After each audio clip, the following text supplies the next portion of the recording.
Hey, I'm Alex Radcliffe from Board Game Co. and today I'm reviewing Nekojima from Unfriendly Games and a Chat. Nekojima is a stacking dexterity game in which players are trying to slowly build power lines in, Nekojima on the Cat Island, while also, speaking of which, managing the various cats and the ways they're going to dangle from the various poles. Like most stacking games, the general idea is to build something up and hope that you are not the one who causes it to come crashing down. The game can be played competitively or cooperatively, and there's also a bunch of variants, I think 4 variants if not mistaken, to give you like modular different ways of playing the game. But the basic idea, let's just start off with pure competitive mode, me playing against me because I'm the only one here. We're going to go ahead and roll the dice over here. We're also going to gather a cube from the bag. The cube is going to define the type of pole we're using, in this case a blue one. We're going to reach in the box over here and gather a blue pole with the power lines and all that. Now we're going to place this down on the island, and we're going to do so placing one pole in the purple sector and one pole in the sector of our choice, and yes, that can even be the purple sector. We'll slide this cube over here. That just tracks how difficult things are getting over here, or in the case of a cooperative game, it defines the levels you're playing. And I'm going to go ahead and put this over here and over here, plain, simple, respecting all the rules. Now the rules here are pretty straightforward. You cannot in any way touch the power line, and you pretty much can't knock things over, and you cannot have other power lines touch other power lines. So let's go ahead and have it the next player's turn. Next player will go ahead and roll the dice, and we're going to keep doing this until we lose. We got a blue and a rainbow over there. Not rainbow, choose your color. We're going to grab another one. We got another blue one. We're going to slot that in and gather another blue power line over here, placing this down. Now you could go ahead and place things down on top of previously existing power lines if you want, and eventually as the game progresses, you'll find that you have to.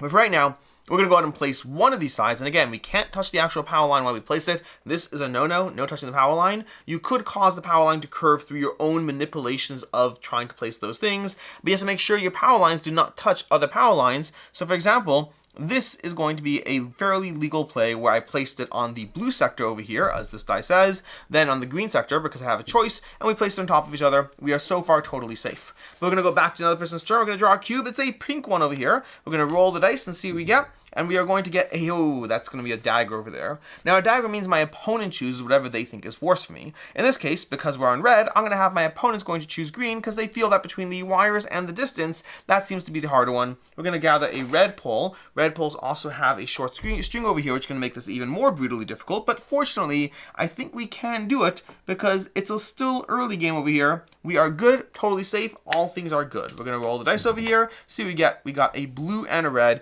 These two sectors here, and we're going to draw from the bag. We have drawn a cat token. So these cat tokens are going to have you placing cats down on the power line that you draw that round. So in this case, we have another red, and this cat token goes to another player. We give that cat token to another player. They have to place a cat down on whatever power line you drew this round. So in this case, I drew a red, which means they're going to place a new red run out, and they can place the cat token on either of the red power lines currently in play. So we currently have red and blue, I believe we have. So we got this power line. We're going to go ahead and place this down over here like so, trying to respect all the various rules. And then this is the fun part because power lines and cats, they don't go together as much as you think, and as much as this looks easy, more often than not, if you're not incredibly careful, the weight of the cat, however delicate, can cause the whole thing to go tumbling over. You gotta be very careful. They are surprisingly heavy. Not actually heavy, but enough to shift the balance. So we're gonna continue rolling over here because things are gonna get harder and harder as we go. We got another white one. Oh, our first white power line's coming on play, and we got red, my opponent's choosing for me.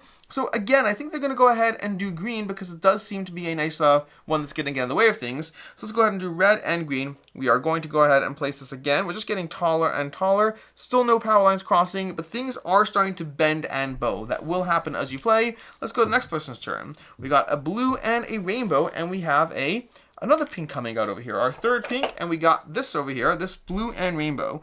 Blue and rainbow means I can go where I want. Now this is going to be tricky because the height of this is actually not great right now. The current height we have in terms of getting this to the floor means that would be a hard one to place. I think our best bet, and this is annoying, is actually going to go with blue and red over here and over here. But this will be tricky because this is going to require some pass-through expertise that I don't know if I can do. Let's see if we can do this over here. Remember, no touching of power lines. I think we're still fine. We're still fine. We are still fine. Everything's not touching.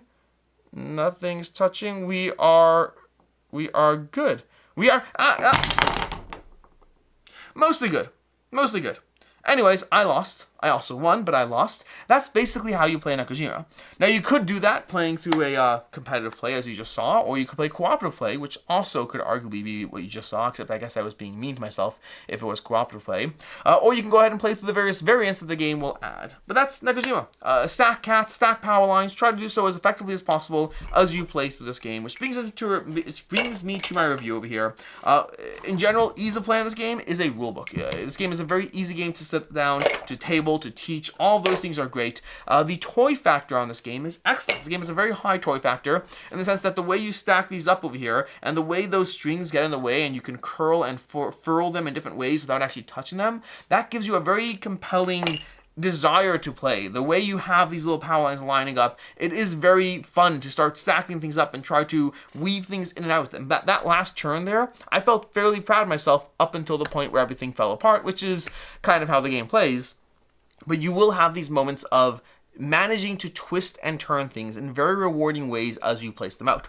The cats are going to be incredibly intimidating at first until you realize they are much more dangerous than you think, at which point you'll be able to start managing them. You do have to know how dangerous they are before you can play with them well, because otherwise you will place them down where you think it is perfectly safe and everything will come completely crashing down. So overall, this is a game that has a very simple to table, very simple to play, a variety of play modes. All those things are good. The toy factor is high. The table presence is very high. It will pull people in because of that, and that's kind of where all the good ends. And make no mistake, all of that is good. But I think where the game suffers a bit is, for me, once you get past that toy factor, there's not much of a game here. Now, you could argue that any stacking game, once you get past the toy factor, is not much of a game. I think Nekojima almost has less so than others. Again, I guess it depends on what you're comparing it to. There's a lot of stacking games out there in different ways. But this one I find is very, very straightforward in what it does, but because of that, it is more engaging when you first sit down to play it, but less engaging as time goes on. Once you've gone through this game a few times, I think the toy factor starts to wear off, and then the puzzliness of the actual gameplay tends to be less present than I would like, and I think that Nekojima follows a weird arc. To me, it starts off higher than your average stacking game, but ends lower than your average stacking game because of the toy factor, but simplicity of it. So it is a game that you'll have fun playing. Make no mistake about that. This is a great convention game. It's a great quick table presence game. It's a great gateway game. It has a lot of things going for it, but I don't think it's a great longevity game. I don't think it has a lot of play to it once you've exposed yourself to what the game has. There's only so many ways I can say the same thing. Basically, I think it outstays its welcome. Which brings me to my final thoughts on Nekojima. If you like stacking games, if you like dexterity games, Nekojima is going to give you a fun time. But I definitely put this in the try before you buy camp, because I think honestly, try before you buy is going to be hard, because if you played it once, I think you want to play it again. The real question is, do you want to play it for the 5th time or the 6th time or the 7th time? I think all stacking games do inherently have a time limit on them because of the nature of how they do lean into that funness aspect of stacking things up and seeing whether everything falls apart in front of you. So I think all stacking games have that. I just think Nekojima has it a bit more. So for me, this is a 3 out of 5. I enjoy the game. I have fun with the game. There's plenty of things that are fun about it, but I do think it's one that will not last for... I do think it's one that outstays its welcome, is basically what it comes down to. As far as other game recommendations, if you are looking for another stacking game that's going to be very puzzly and thinky and give you more variance with the pieces that keeps you more engaged for longer, I recommend checking out Junk Art, which was a very popular stacking game when it came out, and I think it just has more going on because the pieces are so variable in the game. It's not the exact same puzzle again and again. And then if you want something that's going to really lean into a lot more strategic play, check out Minara, which is going to be a cooperative stacking game, very similar to Villa Paletti, but just more cooperative in nature, that again leans a bit more into the thinkiness of the game. In any case, and until next time, I'm Alex Radcliffe from Board Game Co. I hope you enjoyed this video, and as always, I hope you have a good one.